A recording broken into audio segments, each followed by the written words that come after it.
Alright, in this video I'm going to take a quick look at this sound bar. So I'll show you a couple of images that'll give you a little bit more information, such as the different connections that are available, and then we'll take a closer look and do a real quick listen.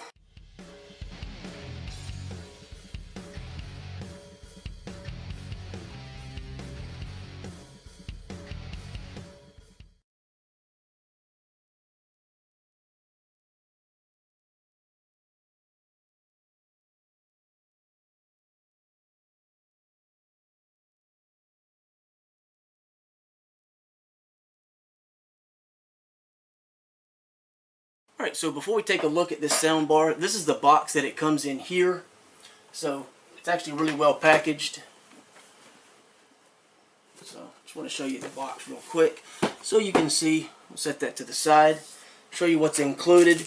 You have some mounting hardware, includes some drywall anchors, some screws. You have some different audio connections. You can see here you have a 3.5 in audio right and left channel, more of a coax type style.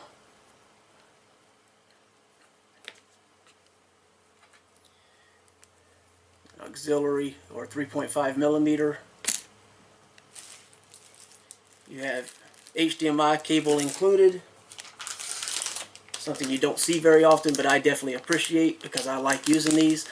It's optical audio cable, really nice. And instructional information.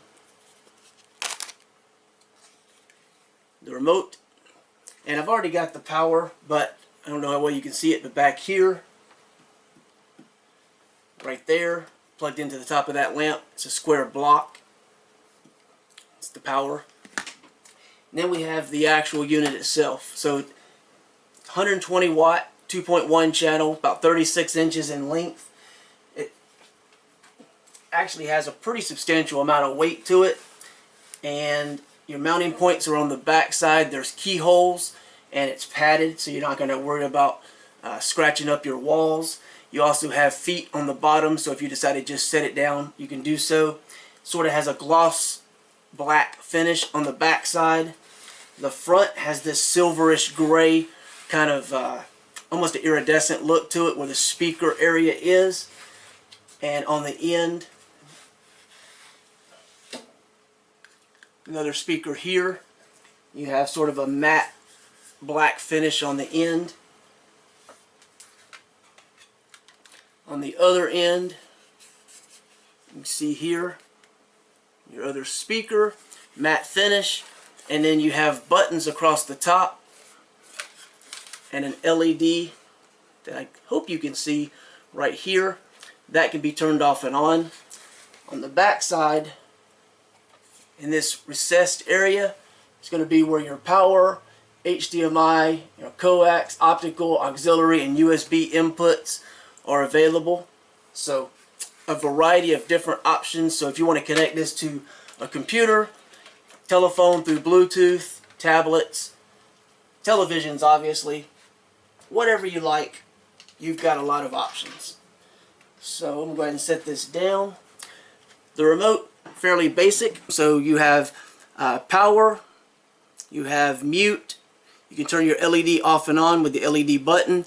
You can adjust the EQ. So there's 3 different sound modes: theater for movies, one for music, and original, which is more designed primarily to be for news or sports, anything that focuses more on vocals. You can do bass and treble adjustments, navigate tracks, play and pause, turn the volume up and down, turn off and on 3D mode.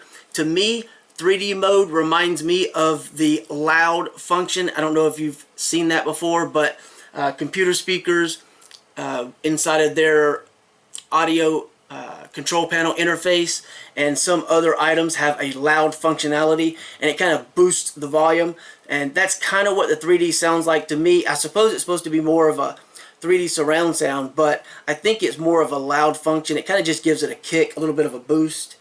You can change between the different modes as far as the different inputs, everything. But when you push the LED light, obviously you can turn off this blue LED. But when you change modes, you'll see it flash and change different colors depending upon which connection. Currently it's blue, so we are in Bluetooth mode, and I do definitely appreciate the ability to control everything right on the actual unit. In the event that you were to misplace or batteries were to die in the remote, you still have some functionality built right in. You don't have that with all of the different items, so that's a really nice feature. That all said, I can say that it sounds overall fairly good, much better than some of the others I've taken a look at in the past, actually. And it gets quite loud, although it's not ear-shattering loud, and you definitely know that you don't have a actual subwoofer available. It does sound good, and you can hear some separation. That's always appreciated, but with many sound bars, you're gonna just miss out on that really, really deep bass. I think that's the biggest lacking point as a whole. Other than that, it works well. It sounds really nice. I can't give you a very good demonstration. Obviously, that won't even translate well over video, and there's a lot of copyright issues, but the best thing I can do is I have a little video that I can play that just has the intro to one of my videos, and so that shouldn't be an issue.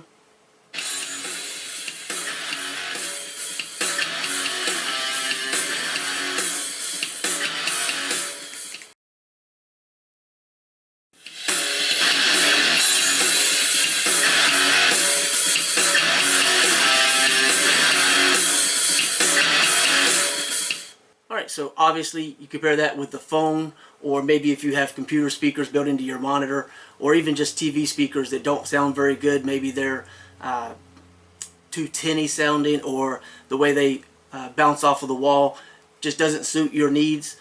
This will definitely work. I don't know if you can see it, but there's a television set right here. I pretty much think I'm going to be putting that in place of the soundbar that I have. It'll go across the bottom of the television. Much nicer, louder sound. So definitely a good sound, and it works quite well. The remote works fine. Other than that, like I said, the only area it really lacks is bass, but compared to a TV speaker, you're probably going to get more out of this than you will that, or a telephone speaker, for example. Alright, so that's just a really quick look at this soundbar. If you want to find out more about this, you can check out the link below the video. Other than that, thanks for watching.